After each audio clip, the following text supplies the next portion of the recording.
รุณสวัสดิ์ค่ะท่านผู้ฟังที่นี่สถานีวิทยุกระจายเสียงแห่งประเทศไทยจังหวัดลำปางสถานีเพื่อบริการข้อมูลข่าวสารหน่วยงานภาครัฐและท้องถิ่นที่เชื่อถือได้ถูกต้องรวดเร็วพร้อมพัฒนาคุณภาพชีวิตประชาชนชาวลำปางให้ดีขึ้นอย่างยั่งยืนทำการส่งกระจายเสียงในระบบ FM ความถี่ 97 เมกะเฮิรตซ์จากอาคารห้องส่งเลขที่ 420 ถนนพหลโยธิน ตำบลหัวเวียง อำเภอเมือง จังหวัดลำปาง ตั้งแต่เวลา 5 นาฬิกาถึง 24 นาฬิกา เป็นประจำทุกวัน มีนางสาวเดือนอินตะเป็นผู้อำนวยการสถานี ช่างเทคนิคประกอบด้วย นายประสานทิมทอง นายแหลมเพชรนันตาแสง นายภูพิงพงศิริแสน และว่าที่ร้อยตรีอาทิตย์วรรณวารีสำหรับผู้ประกาศประกอบด้วย นางกาญจนาอินทา นายบรรหารสุยะ นางอัชราพรปวงจันทร์ และนางสาวชุติการเหล่าชัยค่ะวิทยุแห่งประเทศไทยให้ความรู้คู่ความสุข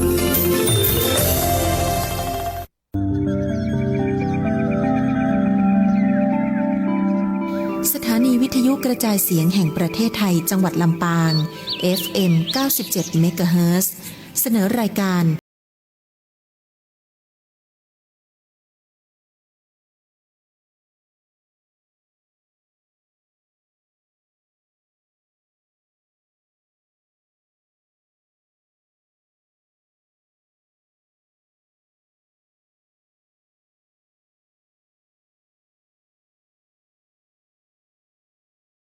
สถานีวิทยุกระจายเสียงแห่งประเทศไทยจังหวัดลำปาง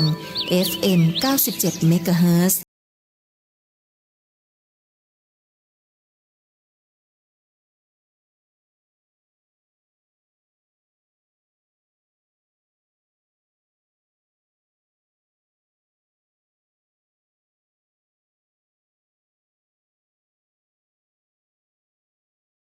พี่น้องท่านผู้ฟัง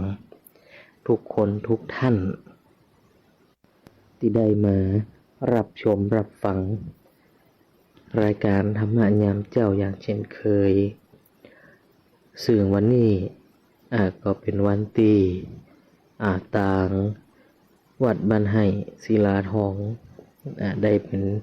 ผู้ดำเนินรายการจัดการไปในวันนี้ก่อนอื่นเลยก็ต้องขอสวัสดีปีใหม่เมืองกับบรรดาพ่อแม่พี่น้องท่านผู้ฟังทุกคนทุกท่านเนาะเนื่องจากว่าช่วงนี้เฮาก็กำลังได้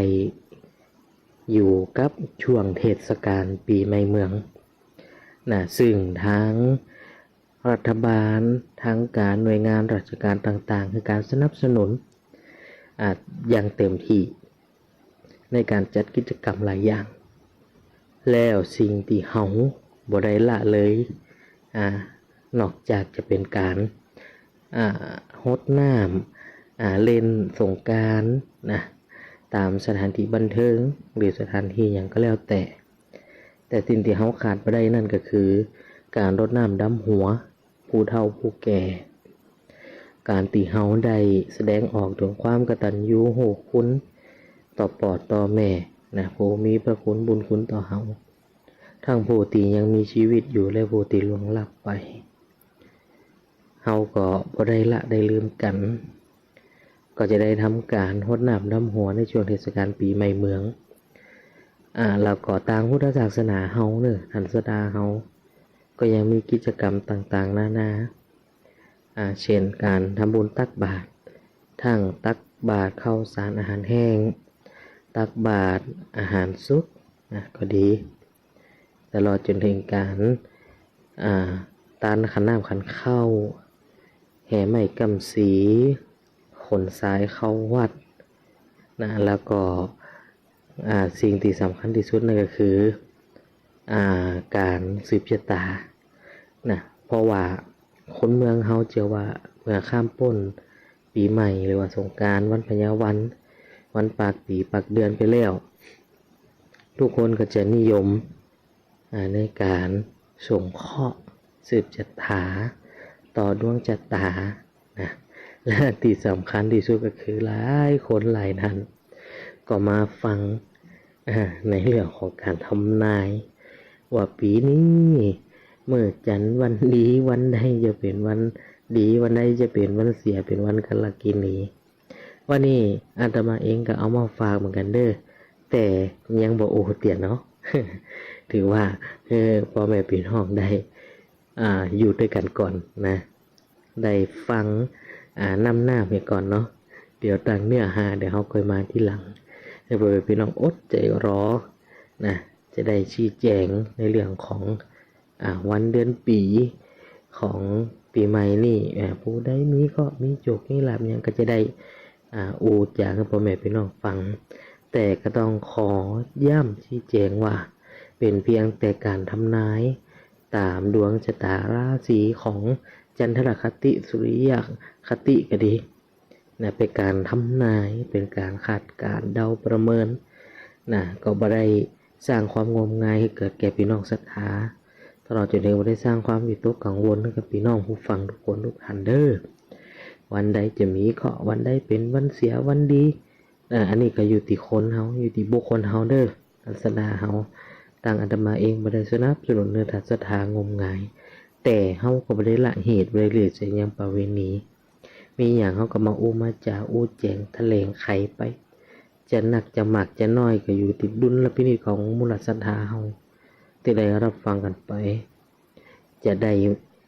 มากน้อยเพียงใดก็ขอให้ยับยั้งชั่งใจพิจารณา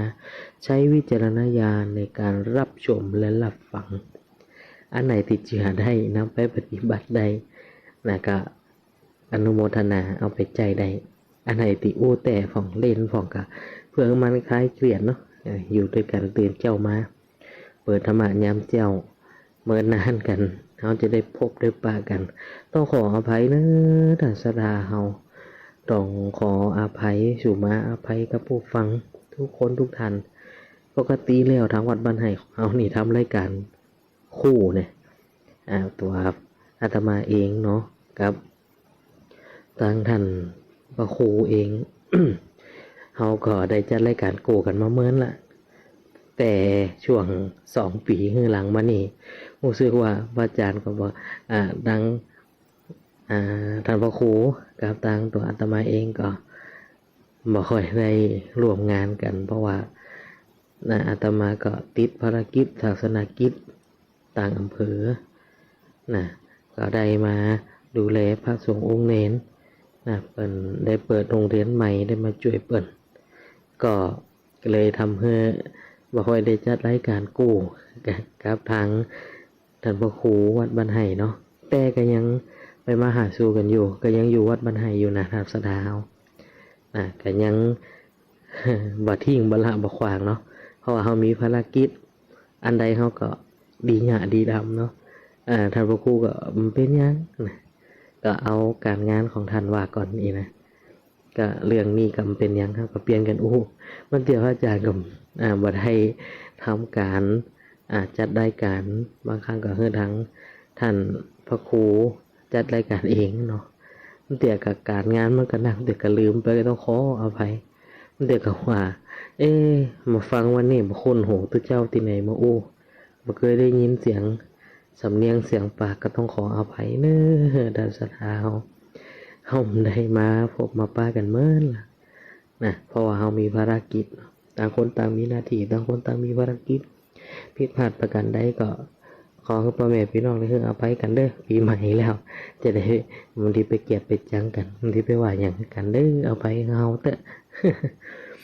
วันนี้เนาะเฮาได้มาพบมาปะมามาจากันช่วงนี้เทศกาลปีใหม่เมืองก็ขอให้พ่อแม่พี่น้องอากาศมันเปลี่ยนแปลงเนาะทั้งร้อนทั้งฝนทั้งเย็นทั้งหนาวต่างอำเภอเมืองปานก็ดีต่างหลายๆอำเภอนะอาจารย์เองก็ได้เดินทางมาสอนหนังสือที่อำเภอเมืองปานอยู่ที่วัดหงสานได้มาอาศัยใจขาหลวงปู่วัดหงสานได้เมตตาอุปถัมภ์ดูแลได้เฮติพักติพิงก็อาศัยความรู้ของเรื่องโบราณเก่าศิลปะวัฒนธรรมจากท่าน หลวงพ่อก็มีเมตตาได้สั่งได้สอนเฮาตังเมืองปานก็ฟ้าฝนก็ตกเนาะมืดฟ้ามัวดินผ่องนะก็ที่อื่นก็ถ้าฝนตกก็ดูแลระมัดระวังสุขภาพเด้อท่านสดาเฮาอาตมาเองนี่เป็นไข้เป็นเมื่อยนี่เพิ่งจะหายตั้งแต่วันที่28นะ28มีนา จุดเนี่ยก็ปีใหม่เนี่ยกำลังจะมาหายดีนะเพราะว่าหนึ่งเป็นหมอกควันก็ดีอากาศร้อนอากาศหนาวก็ดีเนี่ยมันเนี่ยเขาปรับสภาพบัตันต่อธรรมชาติต่อสิ่งแวดล้อมอย่างไรก็ได้แต่ดันสดาทั้งหลายเฮาไปร่วมกิจกรรมที่ไหนก็อยากให้เดือดร้อนตัวเองอยากให้เดือดร้อนผู้อื่นนะดูแลรับผิดชอบต่อสังคมนะรู้ตัวความสบายเป็นไข้เป็นเมื่อยก็ดูแลสุขภาพนะปิดแมสนะหลีกเลี่ยงการสนทนาระยะไกลเพื่อจะได้เบาไข้หวัดปล่อยผู้อื่นเนาะช่วงนี้เราจะดาวอยู่ในช่วงของการ ประเพณีสงกรานต์หรือว่าปีใหม่เมืองอย่างที่เฮาคุ้นเคยกันซึ่งต่าง ลำปางเฮาเองเนี่ยเปิดได้สนับสนุนตั้งหน่วยงานราชการก็ดีตั้งอย่างก็ดีเนาะเปิดมีกิจกรรมนะมาตลอดโดยเฉพาะกิจกรรมแห่สลุงหลวงซึ่งเป็นเอกลักษณ์เป็นมรดกทางวัฒนธรรมว่ามีที่ไหนเหมือนนะและก็จะมีที่อื่นเนี่ยก็ตึงมาเหมือนจังหวัดลำปางถือว่าเป็นต้นตำรับนะเป็นต้นฉบับในการแห่สลุงหลวงนะคัดเลือกผู้เข้าประกวดเทพบุตรเทพธิดาสลุงหลวงก็ดีท่านสถาเฮานะเฮาก็ได้มีสลุงหลวงนะเพื่อเป็นเอกลักษณ์ของบ้านเมืองเฮาและที่สำคัญที่สุดคือพระเจ้าแก้วมรกตพระเจ้าแก้วมรกตดอนเต่าที่เฮาได้เคยไหวเคยสากันมานะตั้งแต่จินเหมาะจินมอนจินก่อนเดิมเฮาได้ไหวสาสักการะบูชาเฮาได้ทำการไปขอพรสะเก่าดำหัวสงน้ำรดน้ำองค์พระ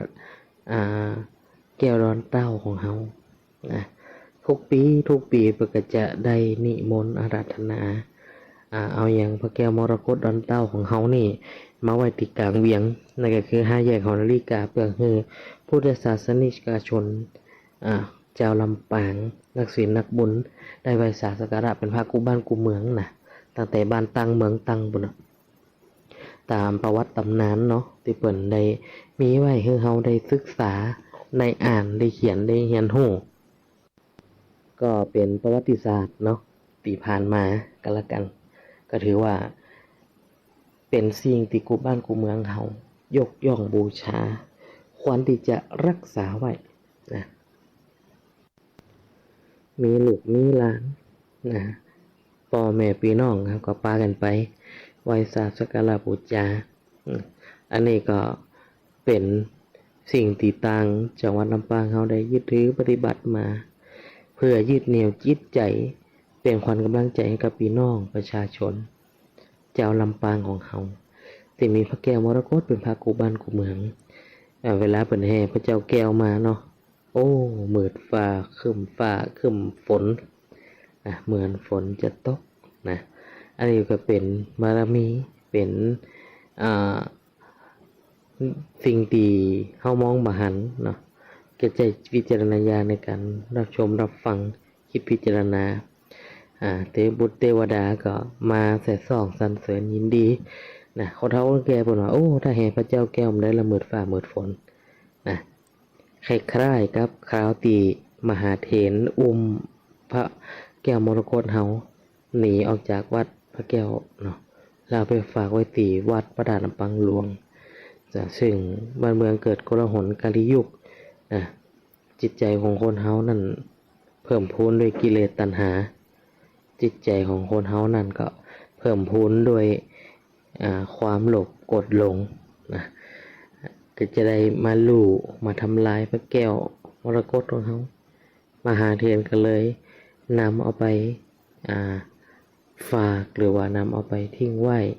ประดิษฐานที่วัด พระธาตุลำปางหลวงก็บรรยากาศตอนนั้นก็เนี่ยครึ้มฟ้าครึ้มฝนบรรยากาศบ่ค่อยที่จะ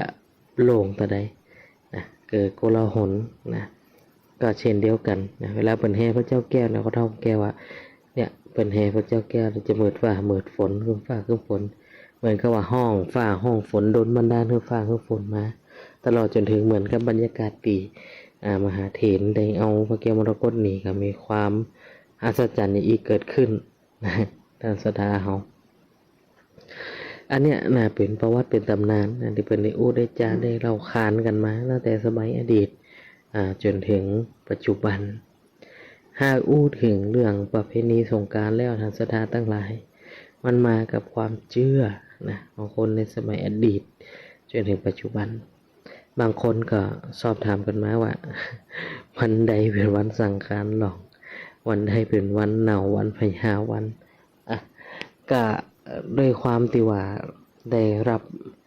อนุมัติฉันทานุมัติมาไปในทางทิศเดียวกันเนาะก็ทางสำนักงานเจ้าคณะอำเภอเมืองเพิ่นก็ได้มีมติเพื่อให้เป็นเอกฉันท์ว่าต้องได้ไปเดือดร้อนใจกับไผเพื่อเป็นเอกฉันท์เพื่อเป็นตีเดียวกันเลยก็คือการบอกประกาศให้ศรัทธาชาวบ้านว่าทำเหมือนปกติ13 14 15เนาะอันนี้ต่างทางการทางส่วนกลางทางอำเภอเฮาอำเภอเมืองของเฮาเนี่ยได้มีการบอกประกาศออกมาว่ายึดถือตามนี้เพื่อบ่ให้เกิดการ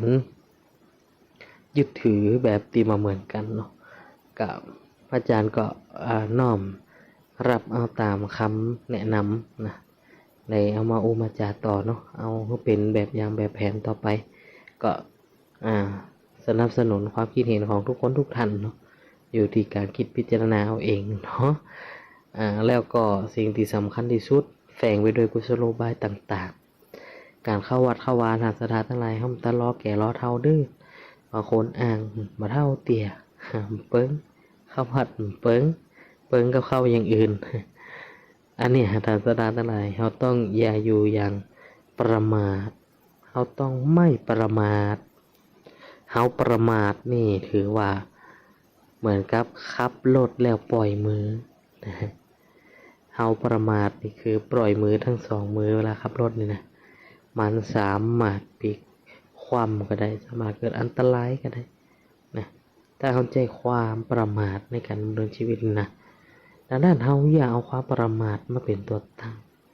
เวลาอย่างก็คิดพิจารณาตรึกตรองเอาดีๆอย่าเดือดร้อนตัวเองอย่าเดือดร้อนผู้อื่นคิดพิจารณาคนเฮานี่ทางศรัทธาทั้งหลายปัจจุบันนี่อย่าตีออกข่าวเป็นเรื่องเป็นเล่าวก็หลายอย่างคนเฮาฮู้วันเกิดมาฮู้วันตายทางศรัทธาทั้งหลายพอถึงเวลาเฮาก็จะต้องคืนศีลสังขารคนที่มีชีวิตอยู่ได้ทำการดูแลชาปนกิจต่อไปเหลือแต่บุญคุณงามความดีนำทางเข้าไปในทางศรัทธาเฮาดังนั้นเฮาบ่ฮู้ได้ว่าเฮาจะตายเมื่อใดโอกันวันนี้มันผูกเมียพออย่างตีตึกถล่มตึกสตงถล่มเนาะพ่องก็ไปได้สั่งได้ลาโอเป็นปอเป็นแม่เป็นลูกพ่องก็มีลูกน้อยก็ต้องจากลูกไปยังบ่มีวันกลับอันนี้ก็น่าหันใจเด้อทางศรัทธาพระอาจารย์เองก็ดูข่าวพ่องได้ติดตามข่าวพ่องข่าวสลดหดหูหัวอกหัวใจเขาก็ฮับบ่ได้นะบางทีมันก็เกิดความสังเวชเกิดความที่ว่าทำใจต่อชีวิตร่างกายสังขารของเฮาบ่ฮู้ได้ว่าเฮาจะตายวันใดบ่ฮู้ได้ว่าจะได้อยู่อู่กันไปนานแค่ไหนนานเท่าไหร่แต่เฮาจง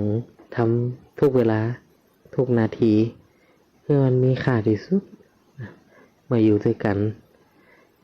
พอเฮาไม่ได้สั่งได้ลานะ ได้เสียชีวิตลงไปจากเหตุการณ์ดังกล่าวโอ้พระอาจารย์ก็สลดหดหูเด้อนะคนเฮาอู้กันอยู่ลันลัดมาจากมาลากันไปมันเป็นของธรรมดาทางศรัทธาทั้งหลาย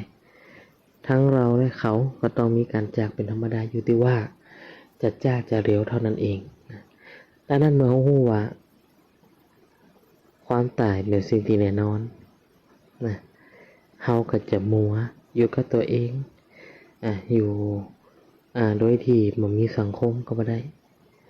เฮาแปลงใจหากันอยู่ในสถานที่รวมต้องมีสังคม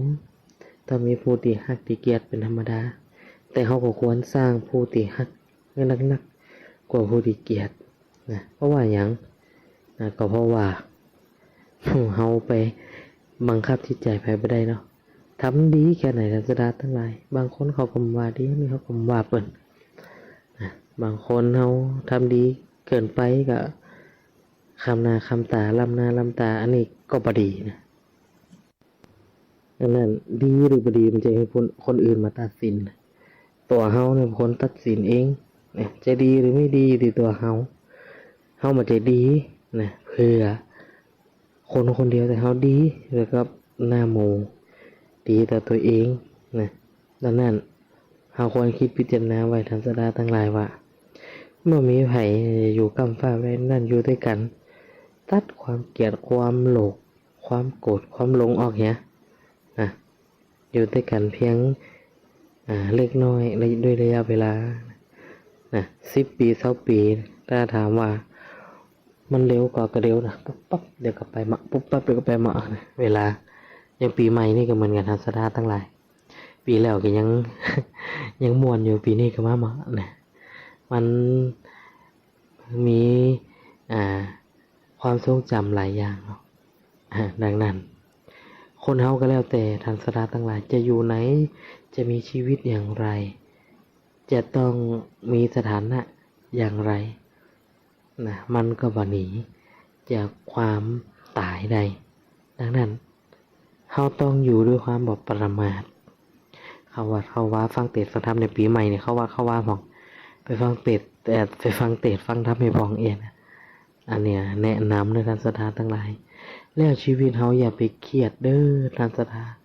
อย่าทำให้ชีวิตเครียดยิ้มวันละนิดวันละหน่อยก็โอเคก็เบาใจไปได้แต่ถ้าหากว่าหิวขมวดแปลงหน้าสวกยามเจ้าหน้าบ่ฮับแขกวันนี้พอดี ตื่นมาก็ยิ้มแย้มแจ่มใสอันไหนมันเข้าหูเข้าตาเก็บไปทางก่อน ค่อยมาเดียดมาว่าเอาทีหลังนะอันนี้เนาะทางศรัทธาเฮา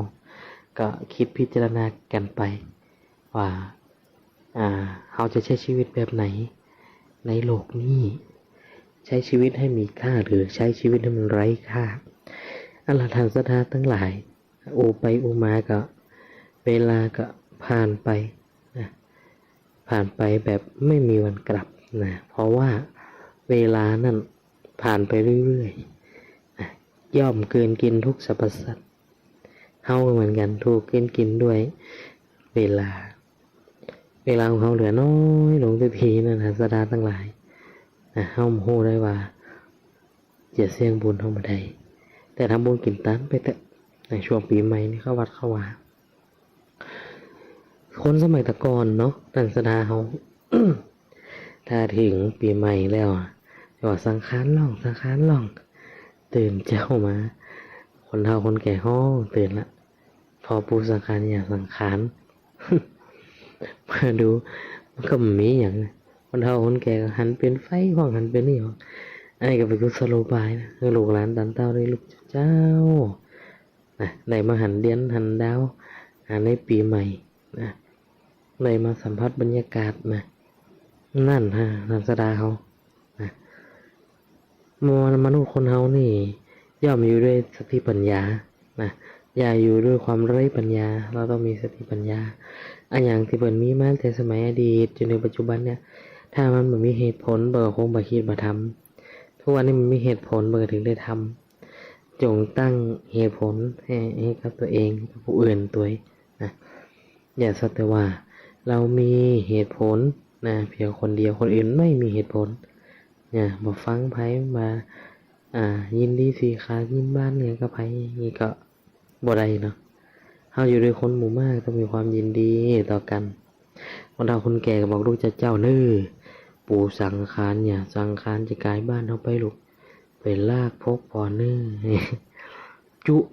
ลูกเมื่อหลานมาย่างการย่างงานทำความสะอาดบ้านทำความสะอาดตีอยู่หอเฮียนนะ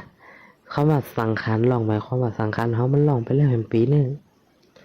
สังขารตกลงไปอีกปีหนึ่งแล้วเท่ามาแหมปีหนึ่งแล้ว อันนี้เป็นต้นนะเวลาสังขารหลองคนเท่าก็จะห้องลูกหลานไปพอละปูสังขารเนี่ยสังขารนะแล้วก็วันเหนาก็คือวันที่เขาจะบ่ด่ากันบ่เกลียดบ่แจ้งบ่ว่าหยังกันนะอันยังบ่ดีก็อนุโมทนาปล่อยมันไปยกโทษอโหสิกรรมปล่อยมันไป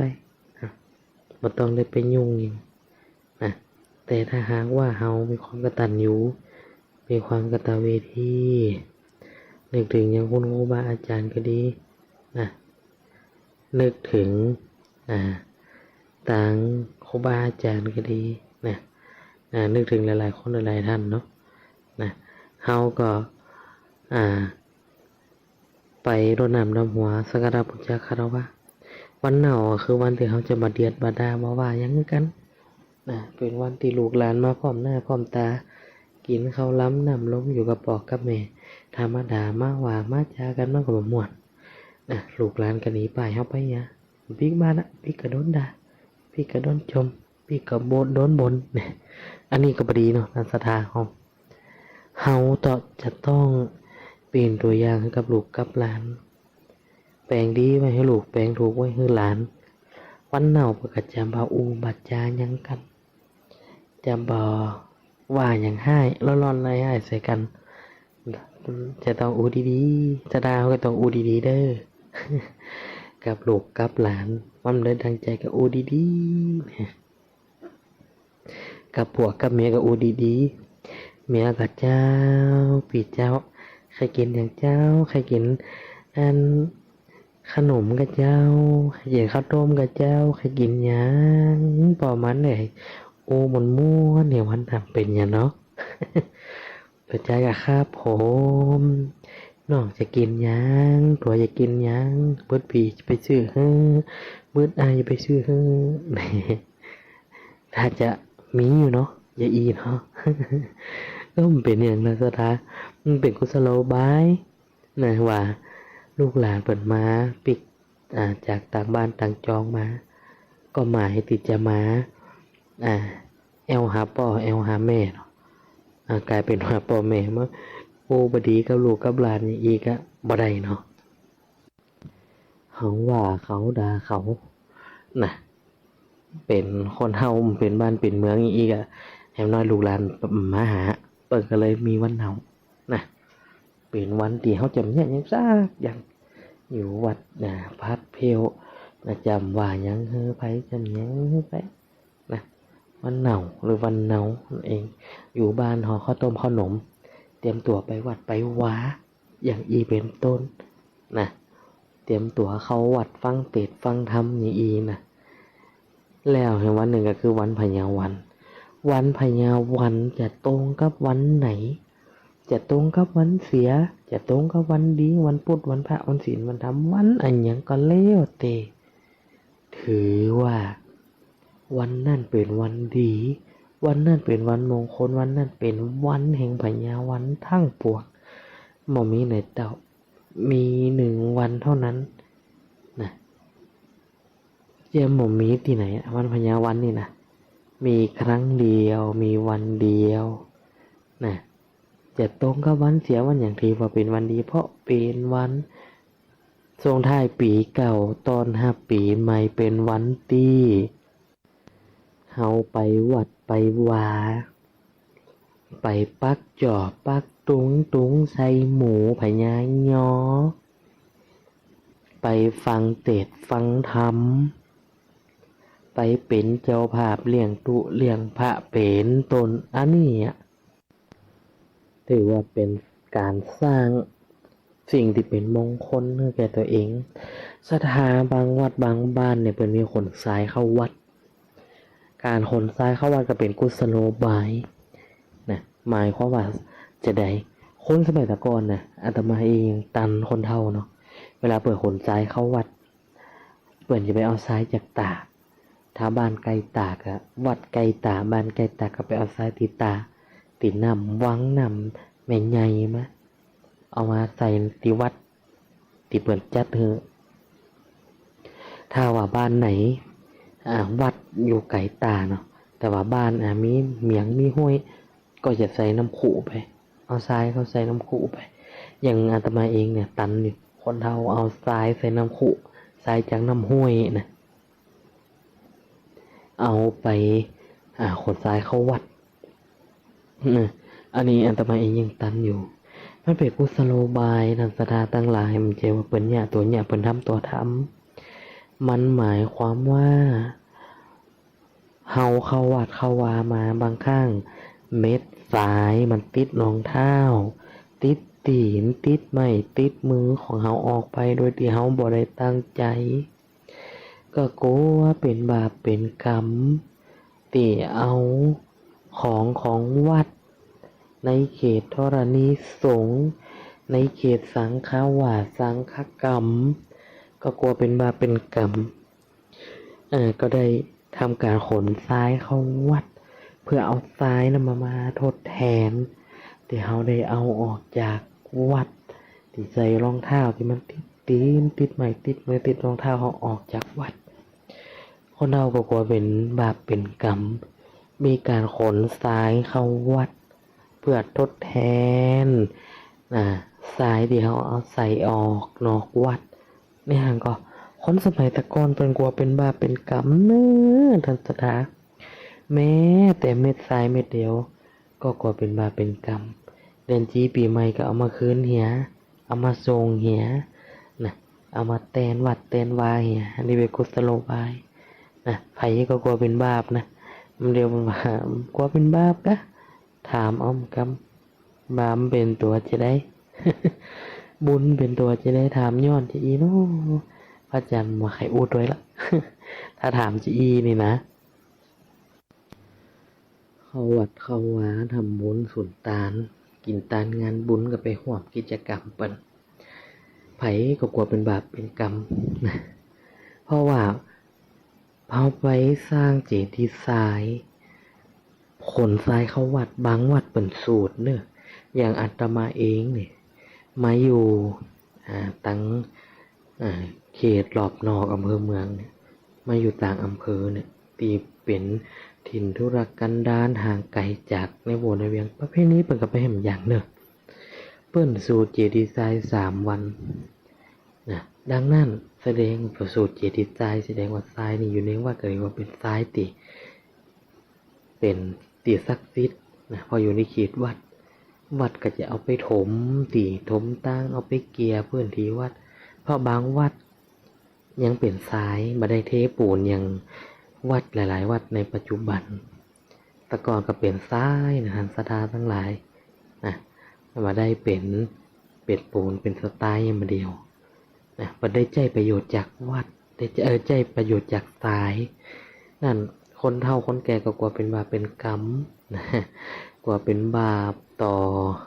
วัดต่อวาก็ให้เอาทรายเอาอย่างไปส่งคืนที่เก่านะการปักจอบปักตุงนั่นหมายความว่าการปูชาเจดีย์ทรายนะใจตุคตะนะบ่ฮู้จะเอาอย่างไปตานนะเอาเสียของตัวเก่าเนี่ยมัดปลายไม้แล้วไปตานเกิดอานิสงส์นะปิกบานกับได้แก้วแหวนเงินทองจีจากที่ไหนหัวมากองไว้เต็มบ้านกลายเป็นคนมั่งคนมีกลายเป็นมหาเศรษฐีเพราะอานิสงส์ที่ทำโดยใจบริสุทธิ์จิตใจอันสะอาดอันมีความสว่างในแสงธรรมอยู่ในจิตในใจถึงแม้ว่าสตังสิ่งของอย่างจะบอกอำนวยนะ จะบ่ใจเป็นสิ่งของตีมากราคาเหมือนผู้อื่น แต่ก็ตั้งใจด้วยใจอันบริสุทธิ์จิตใจอันใสสะอาดบริสุทธิ์ผุดพองก็ได้อานิสงส์นะทางศรัทธาดังนั้นทำแต่ไปว่าแต่ไปขอยไผเด้อจะหอมหนักจะหอมน้อย มันก็ได้บุญอย่างเดียวกัน มันก็ได้อานิสงส์อย่างเดียวกันบ่ใจว่าทำบุญนักแล้วจะได้บุญนักทำบุญน้อยได้บุญน้อยเดียวมันจะอย่างอันเนอร์ทันสตาทำด้วยใจอันบริสุทธิ์ของที่เฮาทำที่เฮาเฮือทานไปเนี่ยยังก็แล้วแต่ได้มาด้วยความบริสุทธิ์แห่งตั้งใจออกตัวจะกินจะตานก็ได้อานิสงส์นะอย่างตีงานกฐินเนาะทันสตาได้เฮาได้อูไปว่า มหาเศรษฐีครับอาจจะให้ตุขัตตะตานมหาเศรษฐีเป็นเจ้าภาพกฐินได้อานิสงส์น้อยเดียวนะแต่ว่าตุขัตตะตานได้ไหมยิบเนี่ยได้ยิบมาหลอด1 บาทเดียวนะปรากฏว่าได้อานิสงส์นัก ได้ไปเกิดเป็นเทวดาเทวบุตรอยู่บนสวรรค์จันทร์ฟ้าปูนนะ อย่างอีเป็นต้นทันสดาเฮาดังนั้นเฮาก็มาคิดพิจารณาดูเอาเนาะทันสดาเฮาว่าจะบาปบุญคุณโทษมันอยู่ที่จิตใจเฮาตั้งใจทำกับไม่ตั้งใจทำมันคนละอย่างนะถ้าเฮาตั้งใจอย่างบริสุทธิ์ก็ได้อานิสงส์หนักมันจำเป็นยิ่งต้องตานหนักอย่างปนเนาะมีแต่ใดเฮาก็ตานเต่าอันถ้าไปอิจฉาริษยามถ้าไปคอยไผอย่างอีเป็นต้นนะและที่สำคัญทางศรัทธาทั้งหลายสำคัญต่อจากนั้นคือการรดน้ำดำหัวผู้เฒ่าผู้แก่เหตุที่เขาจะต้องรดน้ำดำหัวขอขมาสุมาคารวะหมายความว่าคนเฒ่าคนแก่พ่อแม่พี่น้องที่เขาได้อยู่เคียงข้างกันอยู่ร่วมทุกความทุกข์กันมาอยู่เป็นลูกศิษย์ลูกหาอยู่ได้เป็นเปิงป้าอาศัยได้เฮาอยู่ได้เปิงป้าอาศัยข้าวแดงแกงห้อยได้เปิงป้าอาศัยที่อยู่ที่กินโหเฮอกำเนิดเฮาได้ดิบได้ดีแล้วเฮาก็เลี้ยงตอบแทนกตัญญูกตเวทีต่อพ่อต่อแม่จริงๆแล้วทางศรัทธาทั้งหลายการรดน้ำดำหัวเป็นกิจกรรมที่หลายปีหลายๆหมู่บ้านความสำคัญในเรื่องนี้ทางพระอาจารย์เองเนี่ยก็สนับสนุนกิจกรรมทุกอย่างที่เป็นของผู้สูงอายุผู้เฒ่าผู้แก่เพราะเขาเคยอยู่กับคนแก่เนาะเคยอยู่กับพ่อหลวงแม่หลวงเขาหันเปิ่นทุกข์ทรมานลำบากก็เอ็นดูด้วยความเอ็นดูแต่เอ็นดูว่ะ คนเฮาศรัทธาทั้งหลายเฮาต้องดูแลตัวเองอย่าตกไปในห่วงแห่งความไม่รู้อันนั้นก็บรรลุนี่บรรลุบ่ฮู้ถูกเปิ่นจักจูงไปทางใดกลับไปเปลี่ยนจากจูงไปในทางที่บ่ดีกลับไปมันบ่มีไผยึดเหนี่ยวจิตนิดเหนี่ยวใจมีพ่อมีแม่ก็บ่ได้ปรึกษาคำปรึกษาของลูกเด็กสมัยนี้กับเด็กสมัยก่อนเหมือนกันทางศรัทธาทั้งหลายเด็กสมัยบัดเดี๋ยวนี้เอาเขาว่า เอาจิตเอาใจเขาว่าแต่ถ้าเป็นสมัยก่อนเนาะให้กะมานี่ สายกำ มานี่เขียวน้องกะมานี่สาย2 กำ อันนี้เป็นต้นนันตดาวอันนี้หันก็ว่ากิจกรรมปีใหม่เมืองกันรดน้ำดำหัวเนี่ยถือว่าเป็นสิ่งที่สำคัญให้ได้สำคัญเอาพระเจ้าในบ้านของเรามาอาบองค์ทรงเกตเก้าสักการะบูชาได้เจริญเมตตาภาวนาถือศีลถือธรรมกับตังถือศีลถือธรรมครับอยู่กับวัดกับวาก็ดีถือศีลถือธรรมอยู่ที่บ้านเฮาก็ดีปฏิบัติตาม สิ่งที่เราจะปฏิบัติได้ก็ดีเนี่ยอันนี้ท่านศรัทธาทั้งหลายนะถือว่าเฮาได้บุญได้กุศลอยู่ที่ไหนก็กระทำบุญเราได้นะบุญเนี่ยสำเร็จจากการภาวนาก็เรียกว่าได้บุญการปฏิบัติมีอยู่2อย่างการบูชามีอยู่2อย่างนะก็คือการบูชาโดยอามิสบูชาและปฏิบัติบูชาพระเจ้ายกย่องการปฏิบัติบูชาอันนี้เป็นต้นเนาะนันตดาเฮาได้ไปกระทำหลายต่อพ่อต่อแม่ต่อบิดามารดาครูบาอาจารย์เฮาก็จะได้ถูกมาคารวะเอาข้าวตอกดอกไม้ไปรดน้ำหัวเพื่อเปิ่นได้โอโหสิกรรมโอโหสิโทษอย่าให้มันได้มีความบาดหมางต่อกันก็ต้องไปขอขมาลาโทษขอแค่มีน้ำส้มปล่อยน้ำอบน้ำหอมข้าวตอกดอกไม้ป้อดานตะดาปอละมันจะเป็นต้องเลิศหนูถ้าเฮาได้อย่างมาละเดือดร้อนคนอื่นอีกบ่ดีเดือดร้อนต่อเฮาตัวก็บ่ดีเฮาจะดำหัวเปิ้นมันมีดอกไม้รูปเดียวนี่ก็เอาแต่อันแต่ไปอิจฉาริษยาบ่ต้องไปขอยไผจะต้านอย่างนั้นต้านอย่างใดจะฮื้ออย่างใดมืออย่างใดแล้วแต่เลี้ยงเฮาเป็นคนเฒ่าคนแก่ก็ต้องเป็นตัวอย่างให้ลูกให้หลานสุภาษิตบอกว่าเก้าไม้เก้าเดียวบ่เป็นหมู่เป็นเราดีกว่าคนเฒ่าบ่เป็นบ้านเป็นเมืองกรรมนี่เลยถูกต้องเก้าไม้อยู่ในป่ามันบ่เป็นหมู่เป็นเรากันยังดีกว่าคนเฒ่ามันเป็นบ้านเป็นเมืองเปิ่นเนี่ยอย่างดีผมว่าดีไปติฉินเน้นตาว่าให้เปิ่นมันเปิ่นบันตัวอันนี้ก็บ่ดีนะตาตาเนาะอันนี้บ่ดีคนเฮาอยู่ด้วยกันร่วมใจค่าเดียวกันอยู่ในหมู่บ้านก็ต้องฮักกันแป้งกันโดยเฉพาะเป็นคนเฒ่าคนแก่เป็นคนเฒ่าคนแก่ก็จะต้องเป็นตัวอย่างให้ลูกให้หลานไปวัดไปว่าพาลูกพาหลานไปวัดไปว่าอย่างอีกถึงจะดีอันนี้บอกไปวัดบอกไปว่ายังบอกปอยังติฉินนินตาหว่าร่ายวัดว่าอารามพระสงฆ์องค์เน้นใส่หลายคนอื่นแกวัดแกบ้านหลายอย่างอันนี้ก็บริดูด้วยกันเป็นคนหมู่มากอย่าได้มีเรื่องมีราวต่อกันอยู่ในสังคมก็ต้องหู้จักผ่อนหนักผ่อนเบารู้จักเบารู้จักวางให้เป็นถ้าวางไม่เป็นมันก็เย็นไม่ได้เราต้องโปร่งวาง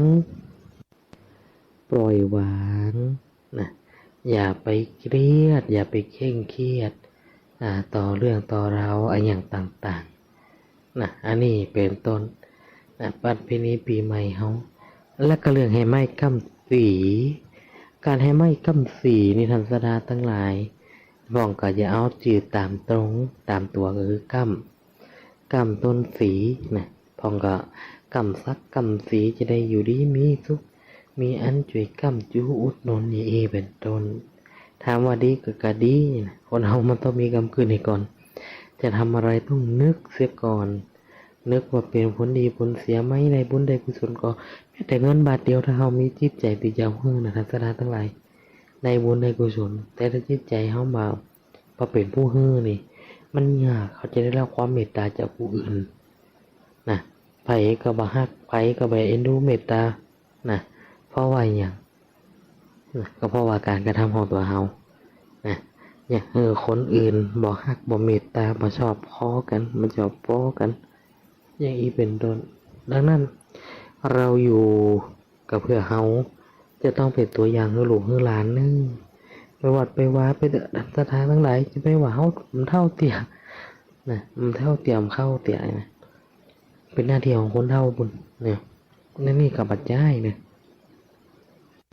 อย่างที่มันเป็นผลดีต่อตัวเองต่อผู้อื่นถ้าไม่เติมถ้าวันหน้าที่ไปหน้าที่เฮาหน้าที่เขาหน้าที่ไผก็แล้วแต่มันต้องไปยึดติดมันต้องไปคิดนักคิดมากอะไรที่เราไปช่วยเขาแล้วมันบ่ลำบากตัวเองบ่ลำบากผู้อื่นนี่อย่าไปดื้อแต่ถ้าสิ่งที่เขาจะเนี่ยมันลำบากตัวเก่ามันลำบากผู้อื่นอย่างนี้ก็บ่ดี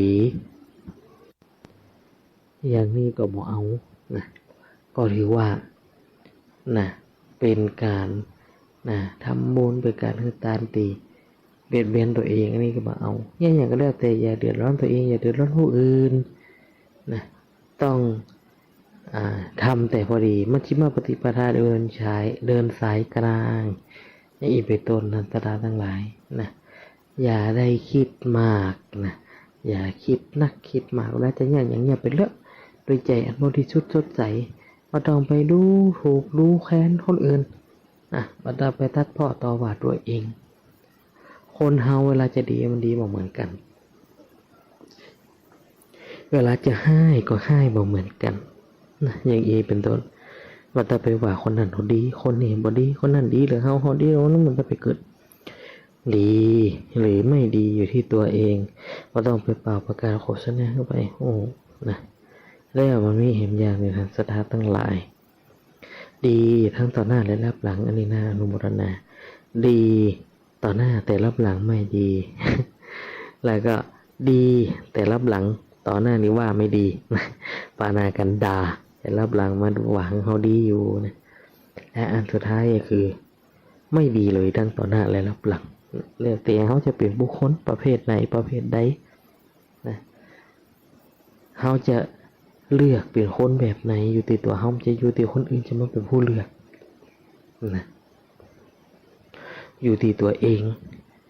นะครูบาอาจารย์ยกตัวอย่างครูบาอาจารย์สอนหนังสือหวังให้ลูกศิษย์ได้ดีได้ดีแต่ที่มันบ่ได้ดีได้ดีที่มันแหกข้อนอกระเบียบเหยียบกฎหมายความว่าอย่างสิ่งที่ครูบาอาจารย์ได้สอนแต่ว่าเขาไปทำนั่นก็คือเลวแต่จิตแต่ใจของคนผู้นั้นเตอะเขาบอกสามารถจะไปบังคับจิตใจของไผได้เปิ่นจะหักจะจ้างจะเอ็นดูเขาอย่างได้ก็ตามอกตามใจเปิ่นเนี่ยอย่างอีเป็นต้นนะดังนั้นเขาจะแย่งอย่างก็เรียกเตนันตดาทั้งหลายอย่าเดือดร้อนตัวเองอย่าเดือดร้อนผู้อื่นกระทำไปตามที่ตัวเองไหวตามที่ตัวเองต้องการตามที่ตัวเองพอที่จะไปได้ไปไหวอย่าให้มันเสียทางจืดปอดจืดแม่จืดปีน้องนะเวลาเปิ่นว่ามันเป็นลูกไผ่ลานไผ่อีนี่ มันเป็นลูกไผ่ลานไผ่วะนี่ดีก็ดีทั้งต่อหน้าและรับหลังช่วยกันช่วยงานเปิ่นไปเตอร์ดาตาเขาแต่อิงดูเปิ่นนะช่วยเหลือเกื้อกูลกันไปผิดพลาดประการใดอย่างก็อาตมาจะเป็นผู้เก็บไว้เองบ่ต้องห่วงบ่ต้องกังวลเน้อเอาล่ะทางศรัทธาสุดท้ายนี่สิ่งที่ศรัทธาเรารอคอยวันใดเป็นวันดีวันใดวันบ่ดีถ้าตามพระอาจารย์อูเนาะดีหมดควรนะวันใดก็เป็นวันดีเกิดวันนั้นก็ดีเกิดวันนี้ก็ดีดีหมดทุกอย่างจะไปว่ามันบ่ดีแต่ถ้าหากตามตำราแล้วตามที่ได้ไปศึกษาถามครูบาอาจารย์มาเพิ่นก็ได้บอกว่าวันที่จะมีเคราะห์ก็คือผู้ที่เกิดวันพุธเนี่ยจะมีเคราะห์เน้อก็คือทรงเคราะห์ตามเตียนปู่จ้าเหี้ยทำบุญตักบาตรสืบชะตาของราชตาตัวเก่าเหี้ยแล้วก็ผู้ที่จะมีโชคมีลาภก็ผู้เกิดวันเสาร์นะใครเกิดวันเสาร์ก็ขออนุญาตนะจับหวยให้สักใบเตอร์นะไปขอเปิ่นเนาะท่านสดาเกิดวันเสาร์ก็จับหวยสักใบเตอร์ปีใหม่นี่เพื่อจะได้เป็นเจ้าเศรษฐีก็เปิ่นพองการนี่แหละท่านสดาตั้งหลายนี่เราสดาฟังนะว่าวันใดดีวันใดบ่ดีเนาะวันนี้พระอาจารย์ก็บ่ได้สนับสนุนนะคืองมงายเนอะแต่เอาตามธรรมตามที่เปิ้นทำนายก็เป็นอย่างอีนะศรัทธาเขาคิดตรึกตรองดีๆนะอย่าไปหลงเชื่อมาเดียวมันมีอย่างเจือนนักนะผู้หลอกลวงผู้อย่างนี้พระอาจารย์จะขอยกตัวอย่างปัจจัยเพียงแต่ว่าผู้ที่หลอกลวงเรื่องของไสยศาสตร์เรื่องของสิ่งลี้ลับหลอกลวงทางสื่ออิเล็กทรอนิกส์หลอกลวงทางสื่อออนไลน์โดยเฉพาะ call center โดยเฉพาะแอปพลิเคชันต่างๆอย่าไปหลงเชื่อสักเม็ดทันศรัทธาตั้งหลายอย่าเป็นเหยื่อนะของหมู่แก๊งเนี่ยนะ อันนี้นะการตีโดนเฮาโดนหลอกลวง เขามาหลอกลวงเฮาถ้าเฮาหลงเจือไปแล้วมันเอาคืนบ่ได้จะเนี่ยอย่างกระเนี่ยบ่ได้นันสดาทั้งหลายเอาคืนบ่ได้นะถ้าเสียไปแล้วอินดูคนเฒ่าคนแก่อยู่บ้านคนเดียวเนาะโดนเปิ่นโทรมาจุมาหลอกพ่องกระใจมาดีโอนเงินโอนตังค์เขานะโอนเงินโอนตังค์เขาเพื่อให้ตัวเองหลอดนะเพื่อให้ลูกหลานเขาหลอดนะวันเตียบรรจุลูกหลานเป็นหนี้เป็นสินเนอร์แมนเนอร์ใจเงินใจท้องแต่เนี่ยพ่องเขาอู้บ่มวนโทรมาอยู่หั่นน่ะตามว่าอาจารย์นี่2-3 วันนี่17 สาย18 สายก็จะเอาใดสตางค์ตัวเจ้านี่อย่างนี้ว่าถูกเด้อท่านสดาทั้งหลายมันมีไผที่จะมาโทษจิกโทษด่าโทษว่าเฮาไม่ได้ไปเป็นหนี้เป็นสินไผจะมาทวงเงินทวงตังค์เฮาบ่ได้บ่ต้องไปเจี้ยเฮาต้องฮู้ตัวเฮานะพ้องกังวลอกกังวลใจไปใจหนี้ใจสินไปเสียเงินให้เขานะโดนเขาจู้เขาหลอกก็นี่มาเดี๋ยวนี้มันบัดจะมีแค่ว่าผู้หลอกลวงทางด้านจิตวิญญาณทางด้านไสยศาสตร์ทางด้านเทพเจ้าเข้าทรงนะมันหลอกลวงอย่างอีนะทางคอเซ็นเตอร์อย่างอีนี่น่ากลัวเนอะน่ากลัวนะมันจะเอาเฮาขับได้อาตมาเองนะ2-3 วันโอ้โหโทรมาตายยังเป็นลำเหลี่ยมนะเพราะว่าโทรศัพท์อาตมาเนี่ยจะมีแอปพลิเคชันอันหนึ่ง เวลาเบอร์แปลกติดเปลี่ยน call center มันจะขึ้นตัวหนังสือสีแดงเลยว่าเบอร์นี้เป็นเบอร์ call center แก๊งมิจฉาชีพมันจะขึ้นมาบอกหมดอันนี้บริฮับบริไปอู้ตัวบริไปสนทนาอย่าเด็ดขาดเนาะท่านสถานทั้งหลายเอาเชื่อในตัวเฮาเชื่อในความเป็นตัวเรานะอย่าไปเชื่อคนอื่นดีอยู่ดีตัวเฮาดีอยู่ดีตัวเฮาไปกูไปเอาเงินไปมาเฮาเป็นนี่เป็นสินไปถ้าไปเจียอันนี้จะขอเตือนภัยเนอะพระจันทร์นี่โดนนะแต่ว่าเฮาไม่ได้เสียสตางค์ว่าเฮารู้นะเฮาเล่นด้วยเขาแต่เฮารำคาญมันโทรมาอย่างมุงเขาจะฮับเนอะกลัวมันดูดเอาข้อมูลนะแต่ว่าแต่ก่อนเคยฮับเลี้ยวมันหาว่าเฮานี่ไปหาว่าเฮานี่ไปเซ็นค้ำประกันอย่างเขาแล้วก็เจ้าตัวนั่นบ่ได้จ่ายสตังค์จะให้เขาเป็นผู้จ่ายแจ้งมาจากอย่างนี้จากตำรวจยะลาปัตตานีอย่างต่างใจบุญนะเขากลับไปปุ่นซากเดียวบ่เคยไปมีปากมีเสียงอย่างกับคนทางปุ่นซากเดียวเขาก็มาหูจักไปจุเป็นตุเป็นตาเขาเป็นคนเจียคนง่ายเป็นคนขี้กลัวไม่มีสติปัญญามันก็จะต้องลงเจียเอียนะปันโทมากาอูดีกับจากอูหมดกับอย่างคอเจนเดอร์โกดหวางคอเจนเดอร์โกดหวางจะไปยุ่งกับมันเนาะสถานี่ประจันเตือนไพเนอร์ผู้เฒ่าผู้แก่อยู่บ้านคนเดียวนะช่วงปีใหม่นี่นะลูกหลานปิกมันปิกจองมากันอยู่กับลูกกับหลานนะแต่ไปเจียคอนเซนเตอร์แต่ไปเจียยัง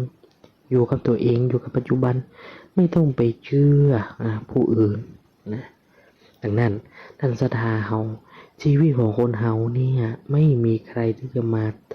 เติมแต่งของเฮาได้นอกจากตัวของเฮาเองสุขอยู่ที่ตัวเฮาทุกข์ก็อยู่ที่ตัวเฮาจะอยากอย่างใดก็เกิดกับตัวเองจะอยากความสุขหรือจะอยากความทุกข์ก็เกิดกับตัวเองอยู่ที่การคิดพิจารณาของตัวเองนะอยู่ที่การกระทำของตัวเองบัจจัยอยู่ที่วันเดือนปีเกิดมันจะอยู่ที่วันดีวันบ่ดีวันที่เปิ่นทำนายนะมันจะอยู่อย่างนั้นมันอยู่ที่ตัวเองจะวันไหนดีจะวันไหนบ่ดีก็ดีเหมือนกันหมดอยู่ที่การกระทำของตัวบุคคลดังนั้นพระจันทร์เองมาได้สนับสนุนให้พ่อแม่พี่น้องได้งมงายนะแต่ต้องใช้วิจารณญาณในการรับชมรับฟังทุกอย่างว่าจะเป็นหนังเป็นละครเป็นอย่างก็ต้องใช้วิจารณญาณในการรับชมรับฟังแต่ถ้าหากอู้ถึงตามประวัติตามกรรมที่ครูบาอาจารย์เปิ่นสืบต่อกันมาเป็นคำทำนายต่างๆนี่เฮามาอู้เพื่อการอนุรักษ์รักษาวัฒนธรรมมาได้มาอู้เพื่อเกิดการงมงายดังนั้นพ่อแม่พี่น้องสาธุชนทั้งหลายจะดีจะชั่วอยู่ที่ตัวทำจะสูงจะต่ำอยู่ที่ทำตัวนะจะปีใหม่ปีเก่าทำดีมันทำไปเตอะมันจะไปรอปีใหม่นะท ทำความชั่วก็เช่นเดียวกันนะสดา ทำความชั่วมันบ่ได้ว่าปีใหม่มันบ่เนี่ยอย่าอีก็มีการจะทำความชั่วมันก็ทำได้หมดอะความดีก็เช่นเดียวกัน เวลาเขาจะทำสิ่งที่มันบ่ดีเอาย่ำพอมือพอวันเลยมันก็ทำความบ่ดีนี่วันอย่างกันอย่างใดแต่พอจะทำความดีต้องมาดูละวันนี้ดีกำดี วันนี้ดีกำดีไปวัดวันนี้ดีกำดีดีหมดอยู่ดีตัวอยู่ดีที่ติดใจของเขานันตราทั้งหลายนี่อูตามราความเป็นจริงนะแต่ถ้าอูตามประเพณีวัฒนธรรมเลี้ยวเปิดในอูสืบปรับสืบสอนสืบนำร้ายไปปากครูบาอาจารย์มาเปิดสั่งเปิดสอนกับว่าวันนี้นะสังขารไปวันนี้จะมีเคราะห์เนื้ออย่างที่พระอาจารย์อูไปว่าผู้มีเคราะห์ก็คือผู้เกิดวันพุธนะ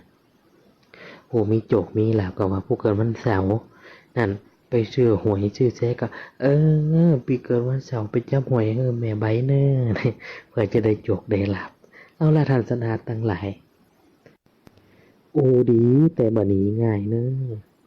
อกันไปกันมาเรื่องประเพณีวัฒนธรรมปีใหม่เมืองสุดท้ายรายการนี้เนาะท่านสนาตั้งหลายเวลาก็กระชั้นชิดมาเรื่อยๆก็อาทิกันตัวปีเก่าลงปนไปแล้วปีใหม่แก้วก็ได้มาหอดมาถึงเตืองอย่างมูลศรัทธาท่านผู้ฟังทุกท่านคือกำลังใจไปกำลังใจกันมาแต่ปี63ถ้าจำมาผิด63 64 65 66 67หลายปีนะ หลายปีดีดักเนาะตั้งแต่ทำรายการมากำลังกำลังใจกันมันเตียพระอาจารย์ก็มาพอคุณเตียท่านพระครูก็มาป้าเปลี่ยนกันไปเนาะทางวัดบ้านไห้มันเตียก็ไม่ได้มากันแต่ลืมต้องขออภัยเน้อรัศดาเฮาอย่างไรก็แล้วแต่จะเป็นวันใหม่ปีใหม่ปีเก่าปีหยังก็แล้วแต่ขอให้ศรัทธาเฮาใช้ชีวิตด้วยความไม่ประมาท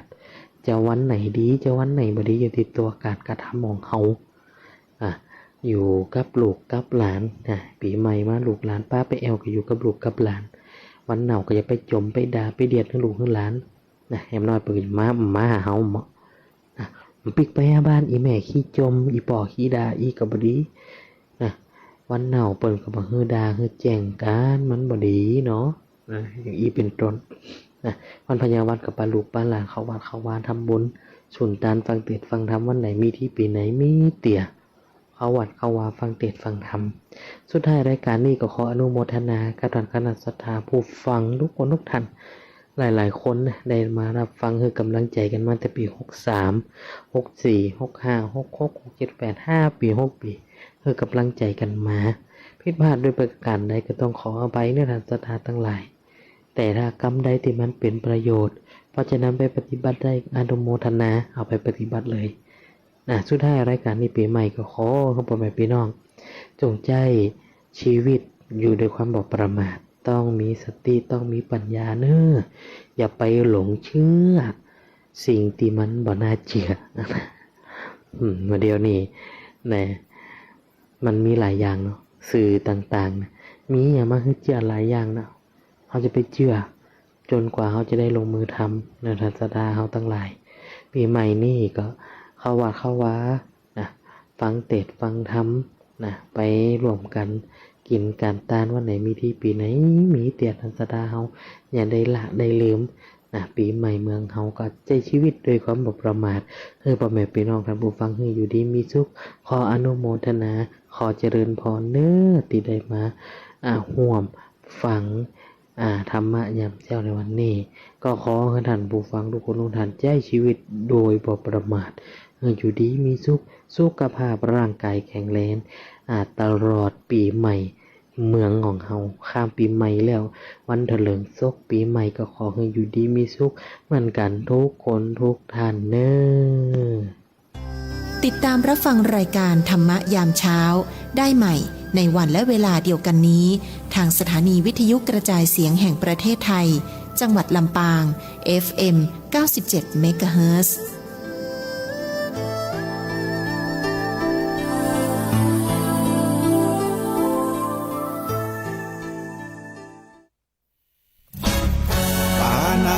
ปาตาเวรมณีอ ทินนาทานาเวรมณีกาเมมุสาสุราเม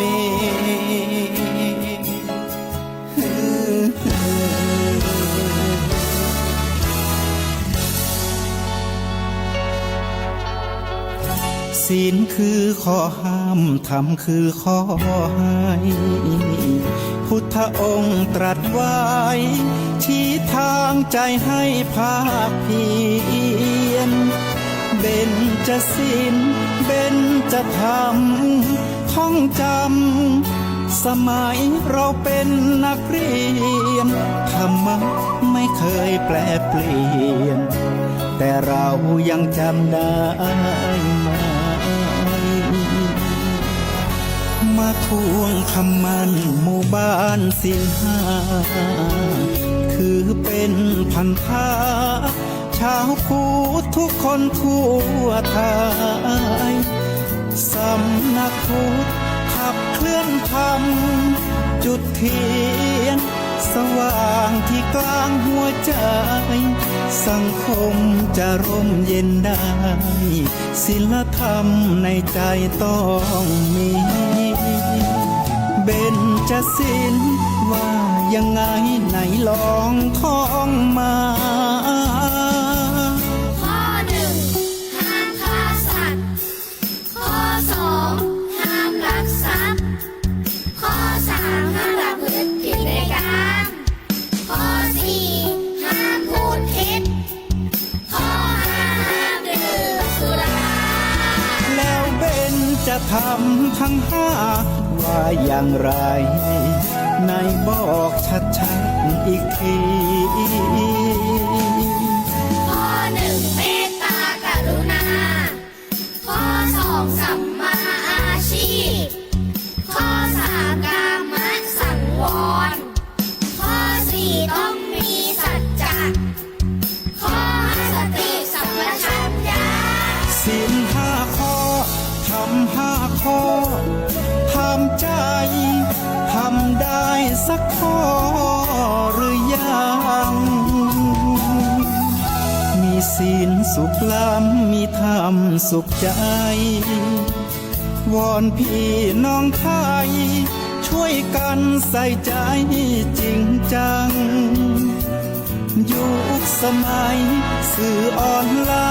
น์ทั้งโทษโจมตีใจเราทุกทางมีศีลมีธรรมเคียงข้างชีวิตพบทางสุขใจ